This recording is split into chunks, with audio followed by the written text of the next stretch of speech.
क्या आप नील GST return भर रहे हैं? देरी हुई तो जुर्माना तय है। सही तरीका अभी जानिए। इस वीडियो के अंदर हम लोग डिस्कस करने वाले हैं कि जीएसटीआर की नील रिटर्न अगर आप फाइल करना चाहते हैं तो आप कैसे कर सकते हैं। लाइव डेमो दूंगा जीएसटी पोर्टल के ऊपर बकायदा स्टेप बाय स्टेप, और उसके साथ में ये भी बताऊंगा अगर आपने टाइम के ऊपर भाई फाइल नहीं की तो कितनी आपको पेनल्टी देनी पड़ेगी और उसका पेमेंट भी यहाँ पे कैसे होगा। तो पहले तो देखो ड्यू डेट को याद कर लो। जीएसटीआर 1 की ड्यू डेट जो है हमेशा अगर क्वार्टरली बेसिस पे अगर यानी कि 3 महीने में अगर आप एक बार फाइल कर रहे हैं तो हमेशा 13 रहती है। अब ये पता कैसे लगेगा कि भाई मेरी ड्यू डेट कौन सी है और मैंने कौन सा ऑप्ट कर रखा है। तो जब आप यहाँ पे सर्विस वाले टैब के अंदर जाते हो रिटर्न्स के अंदर, यहाँ पे आपको opt in for the quarterly return देखने को मिल जाता है, तो आप क्वार्टरली यहाँ पे सेलेक्ट कर सकते हो। तो जो भी यहाँ पे फाइनेंशियल ईयर होगा आपको मंथली और क्वार्टरली दोनों ऑप्शन देखने को मिल जाते हैं। तो अगर आप मंथली सेलेक्ट करना चाहो तो वो कर सकते हो, लेकिन बेटर रहता है वैसे आप नील रिटर्न फाइल कर रहे हैं, कोई टर्नओवर नहीं है, कुछ नहीं है, तो हमेशा क्वार्टरली ही यहाँ पे सेलेक्ट करके रखना। प्लस अगर मैं मंथली यहाँ पे बात करूँ तो जीएसटीआर 1 जो है आपको 11 तारीख से पहले जो है हर महीने की भरनी पड़ती है। जीएसटीआर 3 भी जो भी क्वार्टर खत्म होता है उसके नेक्स्ट मंथ में स्टेट वाइज होता है, वैसे 22 तारीख, 24 तारीख, 25 तारीख,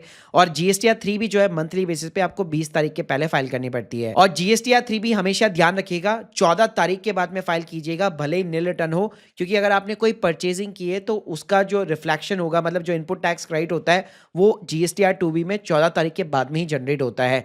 तो अगर नील भी फाइल कर रहे हो तो हमेशा जीएसटीआर 3 भी 14 तारीख के बाद में फाइल करनी है। चलिए बात करते हैं कि फाइल कैसे करनी है। तो पहले आप पोर्टल के ऊपर लॉगिन कर लीजिए। रिटर्न्स के अंदर आपको रिटर्न सिंपली डैशबोर्ड देखने को मिल जाता है। जिस भी फाइनेंशियल की फाइल करना चाहते हैं वो सेलेक्ट कर लीजिए, क्वार्टर सेलेक्ट कर लीजिए, पीरियड सेलेक्ट कर लीजिए। लेट्स सपोज अगर क्वार्टर लिए तो जब भी आप यहाँ पे जो है मतलब जब भी आप फाइल कर रहे हैं तो सिंपली आप पीरियड को सेलेक्ट करके सर्च कर सकते हो। और यहाँ पे बढ़िया बात क्या है कि जो भी जीएसटीआर 1 होगी, 3 भी होगी, उसके ऊपर प्रॉपर ना ड्यू डेट वगैरह भी प्रॉपर तरीके से मेंशन होगी। अब यहाँ पे आपको कुछ नहीं करना, जीएसटीआर 1 के अंदर सिंपली प्रिपेयर ऑनलाइन बटन पे क्लिक करना है। आप देखिए यहाँ पे सीधा नील फाइल करने का तो बेस्ट तरीका ये है कि ऊपर ही ऊपर आप देख सकते हो टॉप में ही फाइल नील जीएसटीआर 1 ये ऑप्शन यहाँ पे आपको दे रखा है, तो इसके ऊपर क्लिक कीजिए सिंपली, और नीचे यहाँ पे फाइल स्टेटमेंट ओटीपी डालकर आप फाइल कर सकते हो। लेकिन यहाँ पे मैं आपको एक और स्टेप रिकमेंड करना चाहूंगा कि अगर मान लीजिए अगर आप कल को करेक्शन कुछ करना चाहते हो, ठीक है, उसी पीरियड के अंदर यहाँ पे गलती से जीएसटीआर 1 नील फाइल कर दी, तो बेस्ट तरीका है नीचे आप जब जनरेट समरीज करवाइए तो वो नील की फाइल होगी, क्योंकि आपने कोई डेटा जनरेट नहीं किया।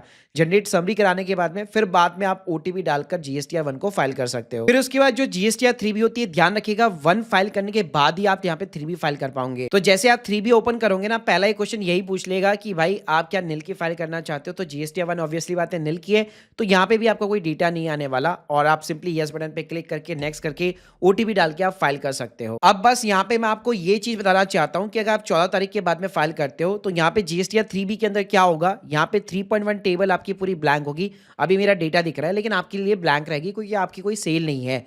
लेकिन जो एलिजिबल आईटीसी है, हो सकता है यहाँ पे कोई अमाउंट आपका रिफ्लेक्ट हो रहा हो, तो यहाँ पे जो है आपने जो परचेजिंग की है, आपने कहीं पे जीएसटी नंबर दे करके परचेजिंग जो आपने की है, तो उसका जो इनपुट टैक्स क्रेडिट होता है वो आपको यहाँ पे देखने को मिल जाता है। तो ये ना आपको कोई टैक्स पे नहीं करना, इसका आपको बेनिफिट मिलेगा अगर आप फ्यूचर में कोई भी अपनी आउटपुट टैक्स लायबिलिटी पे करना चाहते हो तो इसके थ्रू आप सेट ऑफ कर सकते हो। तो इस चीज़ का ध्यान रखिएगा, सीधा ही ऐसे नील का फाइल मत कीजिएगा, यहाँ पे चेक कर लीजिएगा कि कोई आईटीसी तो नहीं मिल रही है आपको। और इसको अगर एडवांस लेवल भी चेक करना चाहते हैं तो जो भी आपने पीरियड सेलेक्ट किया हुआ है वहीं पे ना आपको जीएसटीआर 2 भी देखने को मिल जाता है। तो यहाँ पे अगर आप ऑल टेबल्स के अंदर जाकर देखेंगे तो उस सारे पार्टी के नाम दिख जाएंगे जिसने भी आपको क्रेडिट ये पास कर रखा है। उसके अलावा अगर आप यहाँ पे लेट फाइल करते हो, ठीक है, तो यहाँ पे आपको ये जो 5.1 वाली टेबल दिख रही है, यहाँ पे बकायदा जो है आपको फीस देखने को मिलेगी, लेट फीस देखने को मिलेगी। तो देखिए यहाँ पे लेट फाइलिंग की फीस की यहाँ पे बात करो तो भाई गवर्नमेंट आपसे 20 रुपए पर डे यहाँ पे चार्ज करती है, भले आपकी नील रिटर्न जरूर क्यों ना हो। और इसके अलावा मैक्सिमम ये जो है 500 रुपए पर रिटर्न यहाँ पे जा सकती है,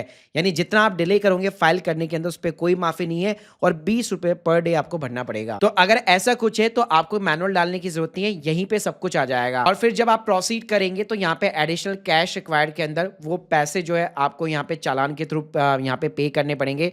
चालान मतलब जैसे यूपीआई होगा, क्रेडिट कार्ड हो गया, डेबिट कार्ड हो गया, तो क्रिएट चालान पे जैसे आप क्लिक करोगे इस स्क्रीन पे आ जाओगे, तो यहाँ पे ना आप सिंपली जो है नेट बैंकिंग के थ्रू, एनईएफटी, आरटीजीएस के थ्रू सिंपली आप पेमेंट कर सकते हो। और जैसे आप पेमेंट कर देते हो तो यहाँ पे मेक पेमेंट पोस्ट पे क्लिक करो और लास्ट में फिर ओटीपी डाल के इस रिटर्न को आप सबमिट कर सकते हो। तो बस ये थोड़ा सा एडिशनल प्रोसेस उनके लिए जिनका इनपुट टैक्स क्रेडिट होता है या फिर लेट सपोज उनकी अगर पेनल्टी लग रही है। बाकी तो ऊपर मैंने आपको जो ऑप्शन बताया, अगर उसको क्वेश्चन को आप यस करते हो तो ओटीपी डाल के सिंपली आपकी नील की रिटर्न फाइल हो जाएगी। और जीएसटीआर 1 में भी सेम एक क्लिक के ऊपर आपके नील की रिटर्न यहाँ पे फाइल हो जाएगी। जाएगी। बाकी गाइस अगर आप यहाँ पे जीएसटी कोर्स के थ्रू यहाँ पे डिटेल के अंदर और चीजें यहाँ पे सीखना चाहते हैं तो link in the description box, और आप लोग के अगर कोई भी डाउट्स है कमेंट बॉक्स में जरूर बताइएगा। Thank you guys, thank you very much.